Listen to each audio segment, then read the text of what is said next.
Have you ever found yourself just, doing something totally normal, maybe watering plants, pulling weeds, and suddenly you see it, this tiny little drama unfolding right Mhm. there? It's those moments, those little flashes of curiosity that make you stop and think, huh, what's that all about? They often lead to the coolest discoveries. Shows you that even like the smallest parts of your world are full of these hidden experiments just waiting. Okay, let's unpack this one. Today we're diving into something really captivating. It's called the Peanut-Grasshopper experiment. Now, this isn't some formal study. It's actually from a gardener named Ang in their notes on gardening, part 635, published August 31st, 2025. And the basic idea is, it's brilliant, really. Ang saw these young grasshoppers nymphs, the little ones hanging out among their peanut plants. And instead of, doing what most of us might do, getting rid of them, Ang decided to just keep them there, just to watch. So our mission for this deep dive is to explore the dynamics of this small natural experiment. What does it tell us about observation, adaptation, and, well, how everything in a garden is connected? What's truly fascinating here, I think, is that first decision. Just observe. Don't act immediately.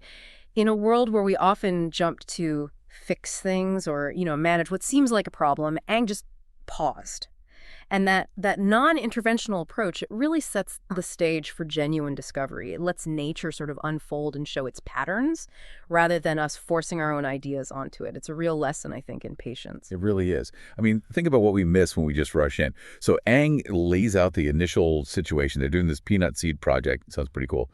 And they find these young grasshoppers, the nymphs, already there, kind of settled in the dense leaves of the peanut plants.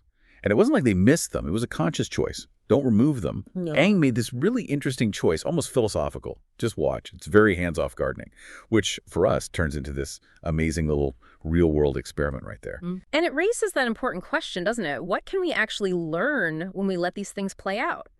Naturally, it shows this deep curiosity, wanting to understand the why, not just solving what looks like a problem. Most gardeners, and sometimes I include myself here, you see a pest you think eradicates. Right, but Aang's way lets you get a deeper sense of the ecology at play. You're not just seeing the effect. You get a chance to glimpse the cause, the bigger picture. It's like resisting the urge to skip to the end of a book. You want the whole story.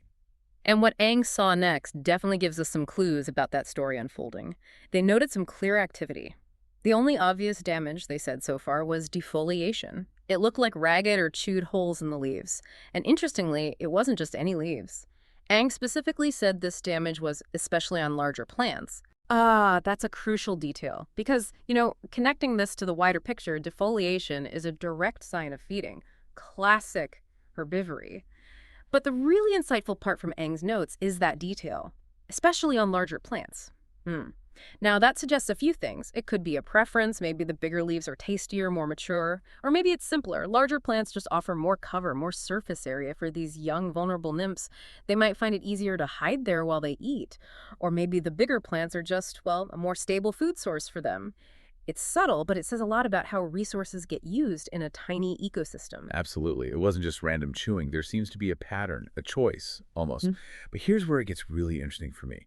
Aang noted that not all plant species have been affected yet. That word, yet. It really hangs there, doesn't it? It suggests Aang knows things are shifting, that the menu might be about to expand. Indeed. That yet is so important. It points to selectivity. Maybe it's about taste, maybe accessibility. Grasshoppers, we often think of them as eating anything, generalist feeders. But they can still have preferences, especially when one food source is plentiful. But like Aang points out, things are changing. Most of the peanuts are harvested now. Their main food source is dwindling. So Aang expects, quite reasonably, that these grasshoppers will likely start looking at other plants nearby. This isn't just, a gardening observation. It's like a mini lesson in ecological pressure. When one resource gets scarce, generalists like grasshoppers adapt. They explore. It's a natural consequence you see everywhere. We're seeing a tiny, perfect example of survival, of adaptation, playing out right there. So this leads Aang to their current dilemma. Okay, what next? They're wondering now, should they keep these grasshoppers around, knowing they might move on to other plants Aang likes? Or is it finally time to remove them? And they came up with this really thought-provoking idea for what they might do. Maybe isolate some in a glass tank, observe their behavior with different plants more closely. And Aang asks, is this something worth exploring? It's like shifting from field observation to a controlled lab setting. Is isolating them in a glass tank worth exploring? Oh, absolutely. Yeah. Yes. It takes what they saw in the garden, that field observation, and turns it into a controlled experiment. This lets you test specific ideas, specific hypotheses about which plants they prefer much more precisely. In a tank, right, you can control things.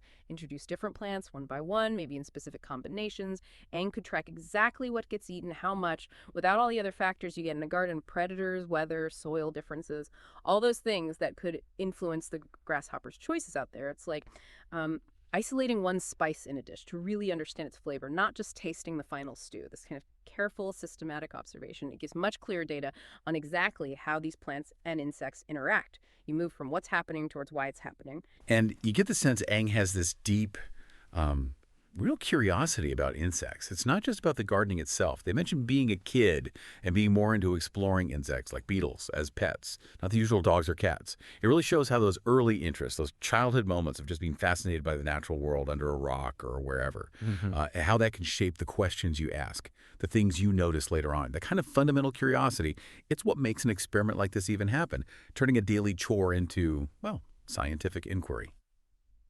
So from just a simple set of gardening notes, we've kind of peeled back the layers of the peanut-grasshopper experiment. We've seen how one gardener's choice to just observe, to just watch, led to some really fascinating insights. Insights about how plants and insects get along or don't, and how dynamic even a small ecosystem is. It's really a testament to just paying attention. Indeed it is. This deep dive, it beautifully illustrates that sometimes the most valuable knowledge doesn't come from, huge labs or massive projects. It comes from just paying close attention to the world right around us, even in our own backyards.